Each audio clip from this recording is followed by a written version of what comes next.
Well, as you saw last week, the 65 Schwinn Hollywood is all finished. Everything came out really good. I didn't talk about that reflector. I had that on a older bike, a 59 Spitfire that I restored years ago. So I put that on there, and pinstriping on the wheels is in the rose pink, which would not have been what happened back in 65.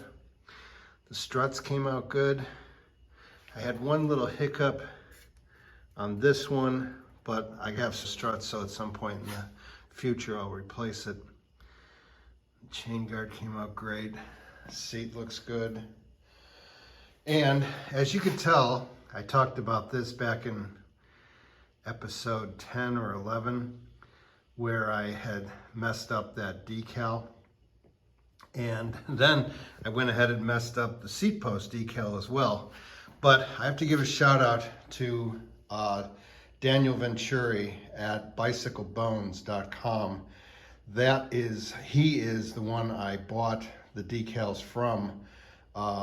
He has both that store online at bicyclebones.com as well as an eBay store. I ended up buying the decals off the store. But he came through, and so if you're looking for any decals, or if you go to bicyclebones.com, you'll find he has other kind of parts, non-decal parts that are for sale, and can't recommend him enough. The darts look good. The pinstriping came out really good. And the head badge, like I said, it's a 10-foot job. It looks really good from 10 feet away, but as you get closer, you can see it's not the greatest job. But this bike will never be ridden outside. It is going to be what the tractor guys call a trailer queen. It's going to just be in the collection on display. Speaking of the collection, which you see in the background, that means it's time for a new season and a new bike. That's what's happening on this episode of Featherstone Bicycles.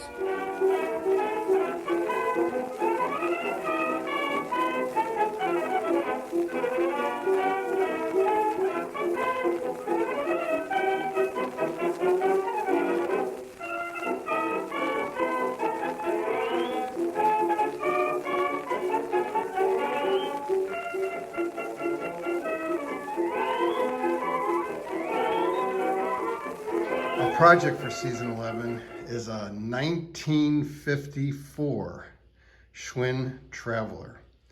This is not a bike that I purchased. This is a bike that my friend Mike, who owns the bike shop nearby, received as a trade-in recently, and he was kind enough to let me rejuvenate it for the channel, and then I'm going to give it back to him, and hopefully he's going to have it on display in his shop.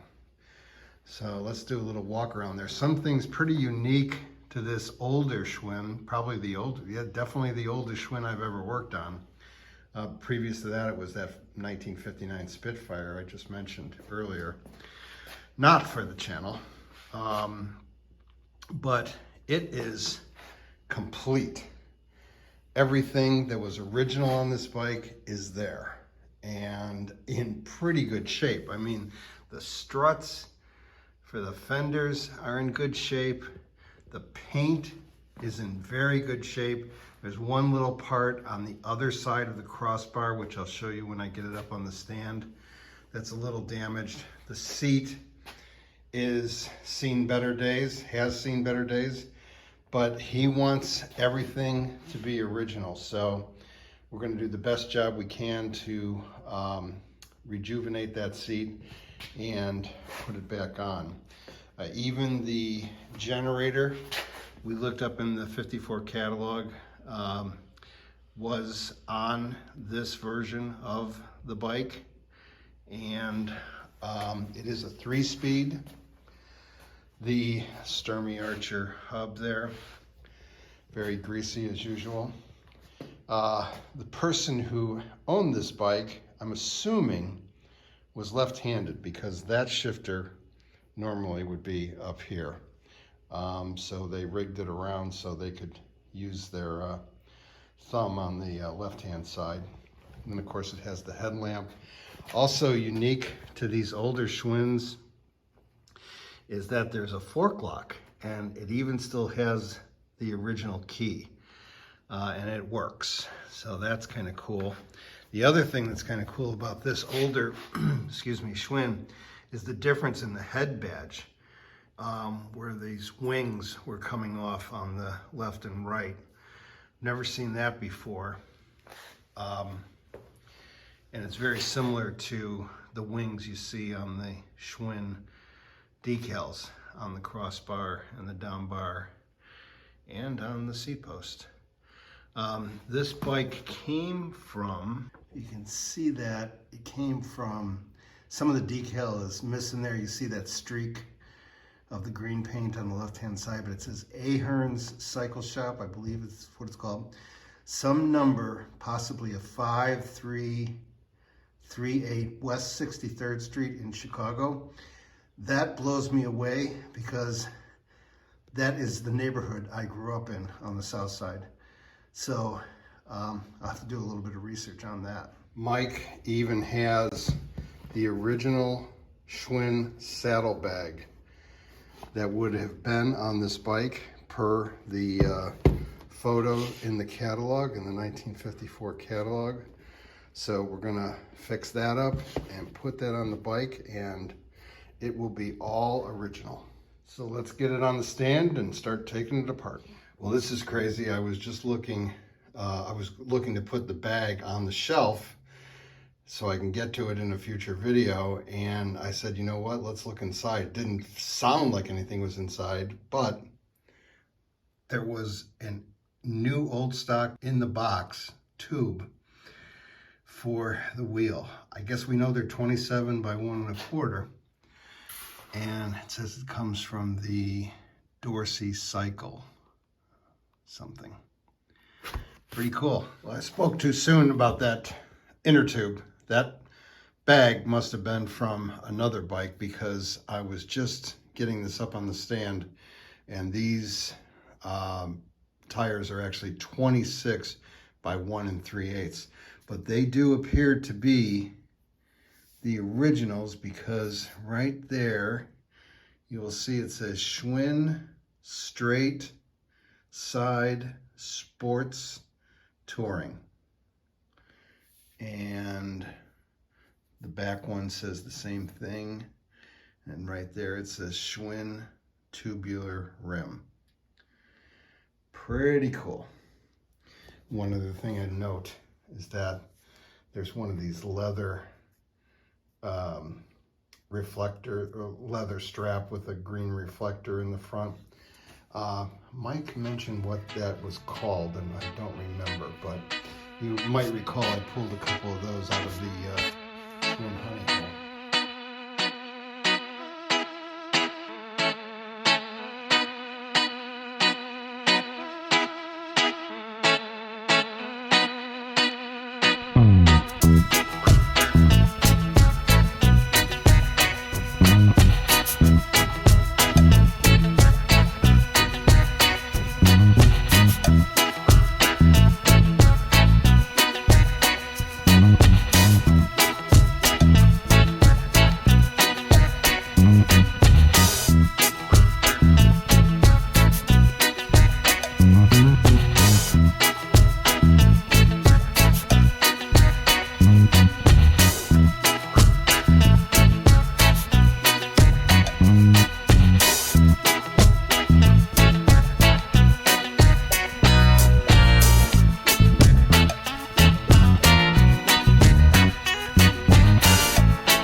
Always forget that I need to leave the front wheel on most times in order to get the gooseneck off.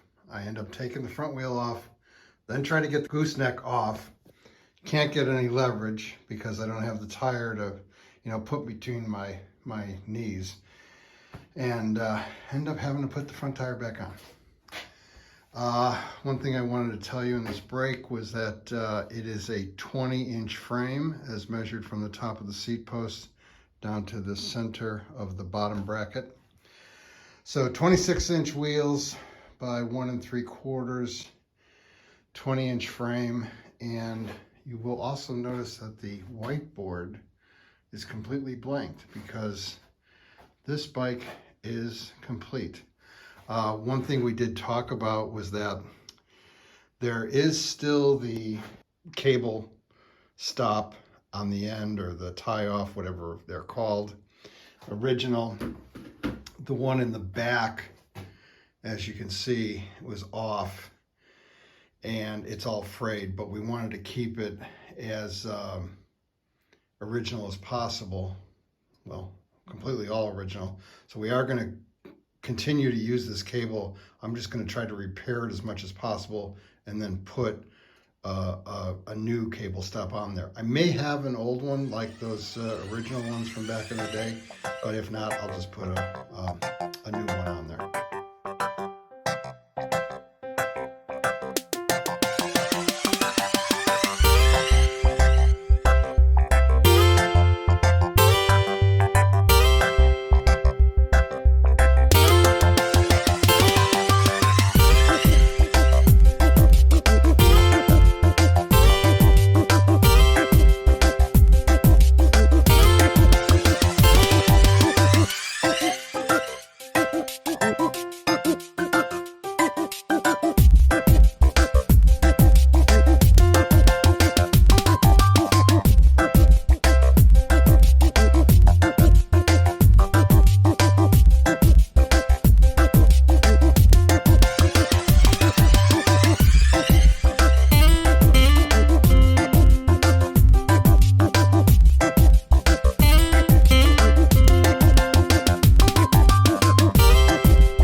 our naked frame, all ready for washing and compounding and polishing. A couple of things I wanted to show you that I didn't get a chance to during the teardown is that the back of the seat, look at the condition of the Schwinn approved name tag. I mean, yeah, the seat is toasted here, but I can't believe how good that Schwinn tag looks. And the underside of the seat is actually very clean. This bike was well taken care of. The other thing is that older style from the 50s Schwinn hand grips. Hopefully you can see it's the script as opposed to the block letters.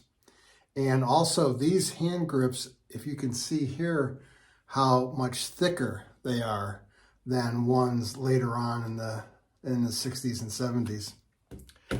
The other thing I wanted to show you, when I was taking off the kickstand, I noticed a couple things. One is the piece that it goes into is solid at the back here, and later on that becomes hollow, possibly a cost savings maneuver. And also the pin that goes in, later years, this has got a groove in it, not a divot. And it's, you know, bumped up here on the ends, and there's a big groove, and that's where the pin sits in. But actually in the early days, there was just a little divot in there, and the pin sat in that divot. Also, the Sturmey Archer 3-speed hub is interesting in that I've never worked on this one, obviously this old. Normally it would say 1, 2, 3 here, and that would tell you which gear you're in depending on where this lever was. But I see this is a little window here, and this is not actually working completely correctly right now, so I'm going to have to goof around with that and loosen it up. But I think that there's little numbers, or there's an N, an L, and a high for first, second, and third. So that's interesting. And then the last thing I wanted to show you is that when I was taking out that bottom, what do you call it? Whatever, from the fork, from the head tube, this whole piece is connected. And what this is you have to, in order for the lock to work, and I can't take this lock apart because it appears that there's some kind of a piece in here that holds it in place. So I'm not even going to goof around with that. But there's when this goes up in the head tube, and then obviously sitting down here, this lock turns and somehow gets inside there, and then that locks the fork. So if someone steals it, they can't ride it.